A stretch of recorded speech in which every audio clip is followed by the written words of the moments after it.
안녕하십니까. 김석기 목사입니다. 오늘 9월 12일 성경 본문은 창세기 22장입니다. 22장은 아브라함에게 신앙을 시험하신 사건이자 구약의 갈보리 사건이라 할 수 있습니다. 이 사건은 400년 후에 모세의 제사 제도와 맥을 같이 하면서 200년 후 그리스도의 십자가 사건의 예표가 되는 사건입니다. 이 세 사건의 공통점은 첫째, 제물은 흠이 없는 수컷이어야 한다는 점, 둘째, 제물은 자발적으로 드려져야 한다는 점, 셋째, 제물은 희생되어 그 피가 뿌려져야 된다는 점에서 공통점이 있습니다. 아브라함은 사랑한 독자 아들 이삭을 번제로 바치라는 명령에 아브라함이 이삭을 묻고 그를 장차 성전이 들어서게 될 모리아 산에서 희생 제물로 드리는 데 있어서 하나님께로부터 어떻게 시험을 받는지 나오는 내용입니다. 여기서 시험은 인간적인 생각을 완전히 하나님의 뜻에 굴복시켜야 하는 순종의 시험이었습니다. 오늘 본문의 시험이라는 히브리어는 나사라는 동사로서 이 나사는 일정한 기준을 세워놓고 그 기준에 따라 테스트하는 의미를 지녔을 뿐만 아니라 훈련하다라는 의미도 가지고 있습니다. 하나님은 처음부터 인간을 번제물로 요구할 마음이 없으셨고 이삭을 요구하신 것은 아브라함을 테스트하기 위해서입니다. 고대 근동 사람들은 다산을 축복으로 주는 신들은 그 축복의 일부를 제물로 요구할 수 있는 권한을 가졌다고 생각했으며 북아프리카에 있는 카르타고를 비롯한 페니키아와 카르타고의 식민지들에서 발견된 문헌을 보면 지속적인 풍요를 보장받으려는 방편으로 유아 제사 의식이 묘사됩니다. 우상 숭배지요. 성경의 선지자들과 신명기와 레위기에 나오는 율법은 이런 관습을 확실히 반대하는 입장입니다. 이런 테스트에 순순히 순종한 것은 아브라함의 믿음의 능력을 반영하는 것일 뿐만 아니라 인신제사가 아브라함의 개념적인 세계관에서 나타난 것임을 보여줍니다. 아브라함은 하나님이 명령하신 모리아산으로 즉각 순종하는 마음으로 아침 일찍이 이삭을 데리고 갑니다. 모리아산은 아브라함이 살던 브엘세바에서 3일 동안 가야 하는 먼 곳이었습니다. 이 3일간의 걸음은 아브라함이 즉흥적으로 결정한 것이 아니라 하나님의 뜻에 순종하며 결단으로 걸음을 옮긴 것을 보여줍니다. 아브라함에게 가라고 명하신 이 모리아 땅은 매우 중요한 의미가 있는 땅입니다. 모리아산은 다윗에게 오르난의 타작마당에서 단을 쌓으라 라고 지시하신 곳이며 또한 훗날 솔로몬이 성전을 건축한 곳이며 주님께서 대속제물이 되어주신 곳입니다. 하나님의 사명자들은 이 산에서 결단을 합니다. 아브라함은 아끼는 이삭을 번제로 드리는 결단을 했고 하나님의 아들 예수님은 이곳에서 십자가를 지고 죽는 결단을 하십니다. 하지만 하나님의 뜻을 분명하게 받들어 죽음을 각오한 이 결단에는 반드시 부활이 있고 영생의 약속이 있음을 믿으시기 바랍니다. 5절에 함께 모리아 산 여정까지 동행한 아브라함의 종들에게 아브라함이 여기서 머무르라 말하며 이삭과 자신이 저기 가서 예배하고 우리가 너에게 돌아오리라 말씀합니다. 이는 제사의 참된 성격을 은폐하기 위한 악이 없는 아브라함의 거짓말일 수도 있지만 죽은 것 같은 자신의 늙은 몸에서 독생자의 탄생에 기적적 체험을 한 아브라함이 또다시 하나님의 뜻을 믿고 아들 이삭의 초자연적 부활을 소망하는 신앙 고백을 한 것으로 볼 수 있습니다. 이렇게 아브라함이 하나님의 명령대로 진정으로 아들 이삭을 죽이려 할 때에 하나님께서 급하게 오셔서 아브라함을 부르십니다.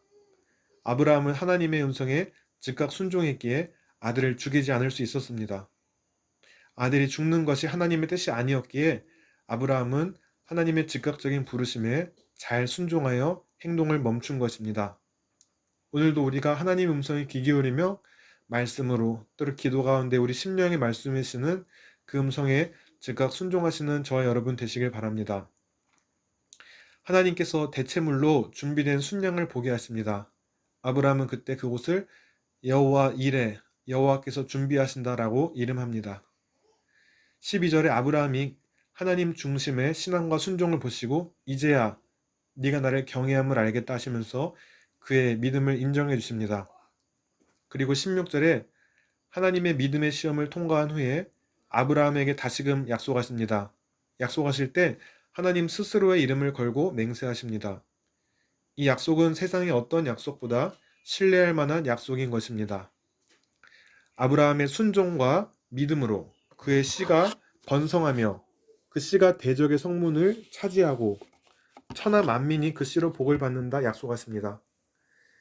아브라함의 씨로 복음이 모든 민족에게 퍼져감을 보여줍니다. 이는 아브라함이 하나님의 말을 준행하였기 때문이라 말씀하십니다. 아브라함은 이전에도 현재 살고 있던 땅을 떠나라는 하나님 말씀에 그 말씀을 준행할 때 새로운 땅을 하나님이 보여주셨습니다. 또한 현재의 친척을 버림으로 큰 나라의 아비가 되었으며 그의 사랑하는 독자를 기꺼이 포기하자 그는 열국의 아비가 될 수 있었습니다. 하나님은 하나님의 뜻 아래에 순종하는 겸손한 자를 높이십니다. 베드로전서 5장 6절에도 그러므로 하나님의 능하신 손 아래에서 겸손하라. 때가 되면 너희를 높이시리라 라는 말씀처럼 말입니다. 아브라함의 이 순종에는 신약에서 바울이 로마서 3장 마지막에 언급했듯 하나님을 믿은 아브라함의 믿음을 강조하며 오직 의롭게 되는 것은 믿음으로만 가능하다라는 것을 나타내기도 하는데, 이와 반면에 아브라함의 믿음을 강조할 때 히브리서 저자는 11장의 다른 측면으로 보여줍니다. 아브라함의 다른 측면은 하나님의 말씀을 보이진 않지만 믿는 믿음도 아브라함의 믿음이지만 하나님 말씀에 순종하는 믿음도 그 믿음의 측면입니다. 갈 바를 모르는 상황에서 믿음으로 순종해서 떠났고 광야에서 장막에서 거하면서 나그네로 살았고, 오늘 본문에 하나님이 이삭을 다시 살리실 것을 확신하는 가운데 믿음으로 이삭을 드리는 순종의 모습을 보여줍니다. 아브라함이 하나님의 언약의 말씀을 믿어서 의롭게 된 자이지만 그 믿음에 이른 자는 순종의 모습까지 함께 따라온다는 좋은 믿음의 예로 아브라함을 확인할 수 있는 것입니다. 약속의 씨앗으로 오신 예수님을 죽이면 승리할 줄 알았던 사탄도 오히려 죽으시고 부활하셔서 우리 모든 자가 죄사함을 얻게 되는 은혜를 누리게 되었던 것처럼 우리도 하나님의 약속의 말씀을 붙들고 지킬 때에 예수님을 다시 오시겠다 말씀하신 예수님을 생각하면서 기다리면서 오늘도 아브라함처럼 또 예수님처럼 그 하나님 말씀에 순종하며 승리하게 되기를 기도합니다. 이 사건 후에 아브라함이 다시 브엘세바에 거주하면서 본문 마지막 부분에 아브라함의 동생의 아내의 자손들을 통해 리브가를 낳는 장면을 보여줍니다. 아브라함은 아들 이삭이 가나안 여인과 결혼하는 것은 절대 금하면서도 가나안 여인이 아닌 자신들의 혈족과 결혼하기 위해 가나안 땅을 떠나는 것도 강력히 금지시키십니다. 이런 상황에서 이 리브가는 약속의 자녀 이삭의 신부가 되는 사람입니다. 셈족 출신 리브가와의 결혼은 구속사적 관점에서 이삭의 씨를 위해 하나님이 미리 계획해 놓으신 것입니다. 하나님은 신실하게 약속의 자녀를 이어가도록 믿음의 짝을 예비하신 것을 보게 됩니다. 그리고 이 예표는 그리스도가 십자가에서 죽으시고 신부가 되는 교회의 탄생을 의미하게 되는 것입니다. 이삭의 아내가 된 리브가는 하나님을 경외하는 집안에서 자랐습니다. 하나님은 언약 백성의 대를 잇기 위해 하나님을 경외하는 집안의 자녀와 약속의 상속자와 함께 가정을 이루게 하셨습니다. 오늘 본문을 보면서 하나님이 아브라함에게 왜 이런 시험을 주셨을까요? 하나님은 이 사건을 통해서 하나님의 마음을 알리고자 하셨을 것입니다. 하나님의 독생자 예수님을 스스로 십자가를 지고 가서 죽게 하시는 하나님의 심정을 말입니다. 아브라함은 하나님과 친밀한 사이였고 아브라함은 그 고통에 동참하며 그 하나님의 심정을 조금 맛본 그 아브라함에게 하나님은 다시금 복을 주시며 그 아브라함의 씨를 통해서 예수 그리스도를 통해서 세상이 구원받게 될 것을 말씀하십니다.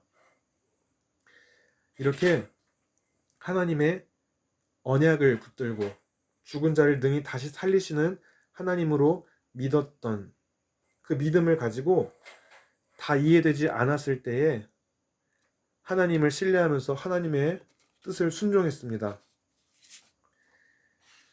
이렇게 아브라함의 믿음도 대단하지만 그 상황에서 말없이 자신의 죽음을 받아들였던 이삭의 믿음 또한 대단합니다. 노인인 아버지를 혈기왕성한 10대 소년의 힘으로 밀쳐낼 수도 있었는데 말이지요. 이는 이삭이 그의 아버지에게 어떤 대가를 치르더라도 희생할 준비가 되어 있었던 제물로서의 흠없는 대상이었음을 증명해 줍니다. 하나님은 아브라함에게 언약을 주시면서 결국 그 언약의 씨앗으로 이삭이 나왔는데 다시금 이삭을 아브라함에게 죽이라고 명령하신 그 하나님이 때로는 가혹해 보이지만은 그 사건을 통해서 어린 양을 예비하신 그 하나님의 계획과 이 사건을 통해서 결국 예수 그리스도의 예표로서 예수님을 믿는 믿음을 통해 모든 자가 구원을 얻게 될 하나님의 구속 계획이 우리가 깨달아져야 될 줄 믿습니다. 우리 모든 인류를 사랑하셔서 자기 아들을 아끼지 않으시고 주신 그 사랑을 생각할 때에 우리가 작은 시련에도 불평불만하지 않고 주님의 사랑에 반응하면서 살아가는 믿음의 사람들 되시기를 기도합니다. 때로 넘어질지라도 그 보혈의 능력을 의지해서 우리도 우리에게 맡겨진 십자가를 잘 지고 가시길 바랍니다. 예수님과 아브라함과 이삭이 순종했던 것처럼 말입니다. 죽은 자도 살리실 거라는 언약을 하나님을 경외함으로 그 아들 독자를 바치려는 순종의 모습을 통해서 시험을 통과한 아브라함은 하나님의 언약의 축복을 다시 재확인받습니다. 우리도 믿음의 시험이 찾아올 때에 순종해서 하나님께 믿음을 인정받고 또한 니브가를 준비하시는 하나님의 계획을 보면서 순종한 자들을 통해 하나님이 약속의 씨앗을 믿음의 가정을 세우실 뿐만 아니라 우리 또한 그렇게 하나님을 경외하는 자가 되어서 우리를 통해서 더 많은 영혼이 주님께로 돌아오게 되길 원합니다. 때로 하나님 뜻이 다 이해 안 되더라도 말씀하시면 사랑한 독자라도 바치고자 하나님 뜻에 즉시 순종했던 아브라함과 아버지 뜻에 순종한 이삭처럼 또 약속의 씨로 오셔서 갈보리에서 아버지의 원대로 하옵소서라고 하시면서 순종하셨던 예수님처럼 우리도 삶 속에 하나님의 뜻에 순종하면서 그 순종하는 우리를 통해서 구원받는 수가 날마다 더해지는 그러한 축복의 통로로서 쓰임받게 되는 저와 여러분 다 되시기를 예수님의 이름으로 기도합니다.